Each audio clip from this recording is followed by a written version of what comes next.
An exclusive interview with a former Hanford worker who's battling a deadly disease. He now gets money from the federal government because of his illness. Jane Sander joins us now to share his story and break down just how much government money is going to workers who are sick from their time at the Hanford site. Jane. Shane and Meredith, I spoke with Lawrence Rouse, who spent nearly 20 years working at Hanford's most hazardous sites. He tells me he was exposed to nuclear waste, radiation, and toxic chemicals several times. Now he sadly lives with a deadly disease. He receives some compensation from the federal Department of Labor, but he says it's not enough for how his illness has ruined his life. The disease that I have, the toxic encephalopathy, I think is how it's pronounced. From the time you're diagnosed, you normally, it depends on every person, but you normally have 10 to 12 years and you're dead. You just end up, it eats your brain away. Lawrence Rouse isn't the man he once was. Near the end of his almost 20 years working at Hanford's plutonium finishing plant and nuclear waste tank farms, he began to develop severe symptoms: stuttering, memory loss, losing his teeth, and he became emotionally unstable, including violent outbursts. Rouse's deteriorating health and mental state is heartbreaking for him and the people he loves most. His son wrote a message about his changing father. Wrote this letter, this little poem, and said that his dad is gone. He's not the same dad that he had growing up. And it's hard for me to see that because, you know, that's not me. I think the hardest part for me is knowing what he was and seeing what we've lost. Hard on the kids. Hard on me. Lawrence says he was exposed to nuclear radiation around 10 times and constantly exposed to chemical vapors. He says more often than not, the workers did not wear sufficient protective gear. Anytime you went into a farm to do any kind of work, you'd smell something.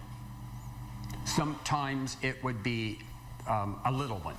And sometimes it would almost bring you to your knees. SY farm, it would rain the chemical on you from the stack. That's why we wore the baseball caps. A neuropsychologist evaluated Lawrence and determined he's unfit to work.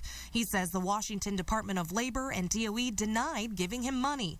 But the Federal Department of Labor did grant him compensation under the Energy Employees Occupational Illness Compensation Program Act, or EEOICPA. They give compensation to workers ill from exposure to radiation and toxic substances. Since the program began in 2001, they've paid more than $1 billion. That's right, $1 billion in compensation and medical bills to workers they've determined are sick from exposure at Hanford. Over 15,000 workers have filed claims, and less than half of them and their families have been granted compensation. Lawrence received $200,000 and gets $15,000 a year for lost wages. The EEOICPA, they're good, and they are helping the people who are hurt out there.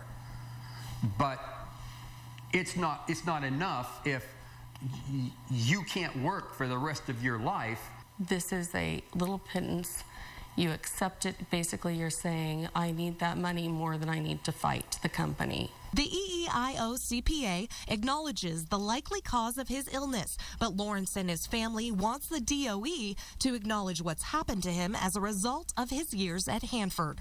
They've treated me very fairly because they already said, yeah, it happened, and this is what's going on, and these are the chemicals that you were exposed to. But you think differently of DOE?